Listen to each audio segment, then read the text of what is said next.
चला आता ही पाणीपुरी रेडी झाली आहे। तुम्ही बघितल्यावर तुम्हाला सुद्धा तोंडाला पाणी सुटेल।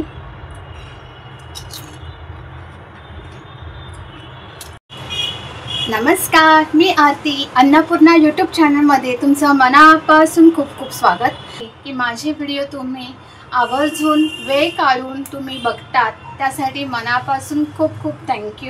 वांग बटाट्याच्या रस्स्याची रेसिपी मी शेअर केलेली व्हिडिओ अपलोड केलेला, तर तुम्ही चांगला प्रतिसाद आल्यामुळे त्यासाठी खूप खूप थँक्यू। आणि मुगाचे लाडू सुद्धा तोही व्हिडिओ खूप व्हायरल झालेला आहे, त्यासाठी मनापासून खूप खूप थँक्यू। असेच प्रत्येक व्हिडिओ तुम्ही माझे आवर्जून बघा आणि आवडल्यास तुमच्या मित्रपरिवारांना नक्की शेअर करा। तर आज आहे शनिवार, तर लहान मुलांसाठीच काय मोठ्या माणसांसुद्धा आवडेल अशी रेसिपी मी आज दाखवणार आहे, आणि ते म्हणजे पाणीपुरी। आणि अक्षरशः पाणीपुरीचं नाव घेतल्यावरच तोंडाला पाणी सुटतं। तर आज मी रेसिपी दाखवणार आहे, तर सगळ्या गोष्टी एकदा सोप्या पद्धतीने दाखवणार आहे, तर संपूर्ण व्हिडिओ नक्की बघा। 10 माणसांसाठी मी 1 किलो सफेद वाटाणे भिजत घातलेले होते। सकाळीच मी भिजत घातले, 7 ते 8 तास छानपैकी हे सफेद वाटाणे भिजलेले आहेत। स्वच्छ धुवून घेतलेले आहेत पाण्याने। हा 5 लिटरचा कुकर आहे, त्यामध्ये मी हे सफेद वाटाणे घालत आहे। जर तुमच्याकडे मोठा कुकर नसेल तर 2 कुकरमध्ये थोडे थोडे घालून शिजवून घ्या। आता मी सगळे वाटाणे घालत आहे। 4 ते 5 बटाटे घेतलेले आहेत, स्वच्छ धुवून घेतलेले आहेत, आणि मी एवढ्या साईजचे बटाटे कट केलेले आहेत ते मी घालते। हळद घालत आहे अर्धा चमचा, गरजेनुसार पाणी घालायचं आहे, चवीनुसार मीठ घालायचं आहे। कुकरचं झाकण लावून 5-6 शिट्या करायच्या आहेत। जर 5-6 शिट्यामध्ये वाटाणे शिजत नसतील तर 2-3 शिट्या करा, तर आरामात सफेद वाटाणे शिजतील। आता कुकर गॅसवर चढवलेला आहे। 1 कप चिंच घेतलेले आहेत, ते मी बाउलमध्ये घालते। 1 कप गूळ आहे, हा ऑर्गॅनिक गूळ आहे, तुम्ही साधा गूळ वापरलात तरी चालेल। आम्ही तांब्याभर पाणी घालते आणि 1-2 तासासाठी गूळ आणि चिंच एकजीव होईल। 2 ते 3 तासाने मी चिंच गुळाचं पाणी मी बघत आहे। तुम्ही बघू शकतात चिंच आणि गूळ एकजीव झालेला आहे। खाली भांडं आहे, सॉस पॅन आहे, आणि वरती सारण ठेवलेली आहे। आता मी हे सगळं गाळून घेते, थोडं थोडं घेऊन मी गाळत आहे आणि असं प्रेस करते, त्यामुळे पल्प छानपैकी येईल। चिंच गुळाचं पाणी आपलं गाळून घेतलेलं आहे। 1 छोटा चमचा लाल तिखट घालत आहे, 1 छोटा चमचा चाट मसाला, चवीनुसार मीठ। आता मसाले चिंच गुळामध्ये एकजीव करून घेऊया। एक तर तुम्ही हे चिंच गुळाचं पाणी एखादी उकळ करू शकतात, पण काही गरज नाही आहे। आता मिक्स करून घेत आहे, आणि मी हे चिंच गुळाचं पाणी थोड्या वेळसाठी फ्रीजमध्ये सेट करायला ठेवते, म्हणजे सगळे जे मसाले आहेत ते एकजीव होतील। तिखट पाणी बनवण्यासाठी मी साहित्य सांगत आहे। 2 कप कोथिंबीर घेतलेल्या आहेत, स्वच्छ धुवून घेतलेले आहेत कोथिंबीर।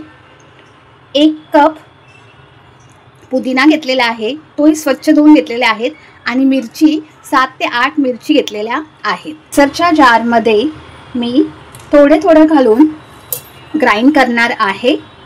सुरुवातीला कोथिंबीर घातलेली आहे आणि पुदिना। पहिली बॅचला मी 3 हिरव्या मिरच्या घालते। 2 बॅचमध्ये आपल्याला तिखट पाणी आपल्याला ग्राइंड करायचं आहे। थोडंसं काळी मिरी घातलेली आहे, पहिल्या बॅचला 2 ते 3 घालत आहे काळी मिरी, थोडंसं जिरं घालत आहे। आता थोडंसं पाणी घालून एकदम बारीक ग्राइंड करायचं आहे। मी मोठा टोप घेतलेला आहे। आता मी मिक्सरमध्ये मी ग्राइंड केलेलं तिखट पाणी ते मी टोपामध्ये घालत आहे। दुसरी बॅच सुद्धा ग्राइंड केलेली आहे। आता पाणी घालते, तिखट पाणी हवा आहे क्वांटिटी, तेवढं तुम्ही पाणी घाला। 1 लिंबाचा रस आहे, 10 रुपयाचा पाणीपुरी मसाला आहे, तो संपूर्ण मी घालत आहे। चाट मसाला सुद्धा घालत आहे. चवीनुसार मीठ घालायचं आहे. तुमच्याकडे काळं मीठ असेल ते तुम्ही घालू शकता. आता आपण मिक्स करून घेऊया. सुंदर झालेलं आहे आणि काय स्मेल म्हणजे वास येतो छानपैकी. ह्याच्यामध्ये आईस क्यूब घालूया. टोटली ऑप्शनल आहे. मिक्स करून घेऊया आणि थोड्या वेळसाठी हे पाणीपुरीचं तिखट पाणी आपण फ्रीजमध्ये सेट करायला ठेवूया. उकडलेले वाटाणे आणि बटाटे मी या टोपामध्ये घालत आहे. मी पाणी घालत आहे गरजेनुसार आणि थोडं थोडं पाणी घालून मिक्स करते कारण कट टू कट झालेला आहे टोप. थोडं मोठंच भांडं घ्या त्यामुळे ढवळता सुद्धा येईल. मीठ एकदा चेक करून बघायचं. थोडंसं मीठ कमी आहे. मी 2 चमचे मीठ घातलेलं वाटाणे उकडताना, तर मी अजून 1 चमचा घालत आहे. टोटल 3 चमचे मी मीठ घातलेलं आहे. जर तुम्हाला सफेद वाटाण्याची ऐवजी हिरवे मूग तुम्ही घातलात, भिजत घातलात आणि त्याची भाजी बनवली म्हणजे मूग आणि बटाटे, तर ही पौष्टिक अशी पाणीपुरी होते. एकदा करून बघा, खरंच खूप छान लागते. उकडलेले सफेद वाटाणे आणि बटाट्याला हलकीशी उकळ येऊ दे आणि मी स्लो गॅसवर वाटाणे हलकीशी उकळ करून घेतलेली आहे. खालून सुद्धा मिक्स केलेलं आहे. आता मी कोथिंबीर घालत आहे. भरपूर सारी कोथिंबीर घाला. मिक्स करून घेऊया. आपली पाणीपुरीचा रगडा आपला तयार झालेला आहे. पाणीपुरीचे सगळ्या गोष्टी रेडी झालेल्या आहेत. आपला रगडा छानपैकी झालेला आहे. तुम्ही बघू शकता मस्तपैकी. आता मी रगडा बाउलमध्ये घेते. रगडा आपलं गोड पाणी आपलं छानपैकी रेडी झालेलं आहे. काय दिसतं यार, तोंडालाच पाणी सुटलेलं आहे. आता मी बाउलमध्ये गोड पाणी ट्रान्सफर करते. आपलं तिखट पाणी पण आपलं रेडी झालेलं आहे. वाव, मस्तच झालेलं आहे. आता मी हेही सुद्धा बाउलमध्ये ट्रान्सफर करते तिखट पाणी. चला आता आपण ताट सजवून घेऊया आपल्या पाणीपुरीचं. प्रथम मी रगडा, वाटाण्याचा रगडा बनवलेला तो मी ठेवत आहे. चिंच गुळाचं गोड पाणी ते मी ठेवत आहे. तिखट पाणी काय दिसतं यार, मस्तच, ते मी ठेवत आहे. बारीक शेव ती मी ठेवत आहे आणि कांदा. आता माझ्याकडे 100 पुरीचं पॅकेट आहे पाणीपुरीचं. आता मी या पुऱ्या सगळ्या मी ताटात ठेवत आहे.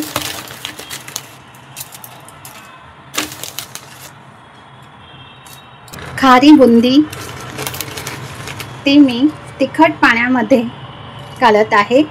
लास्टलाच खारी बुंदी घाला, जेव्हा आपण सर्व करतो तेव्हा अगोदर घालू नका.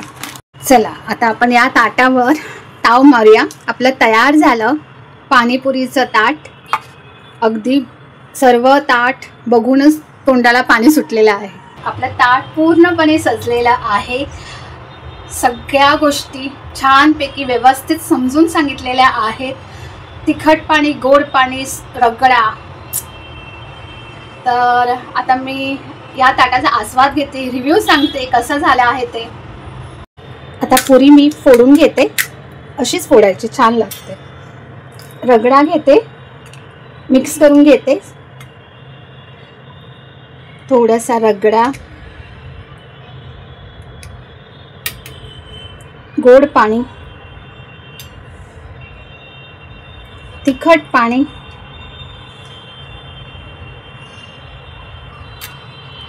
कांदा, थोडीशी शेव. चला आता ही पाणीपुरी रेडी झाली आहे. तुम्ही बघितल्यावर तुम्हाला सुद्धा तोंडाला पाणी सुटेल.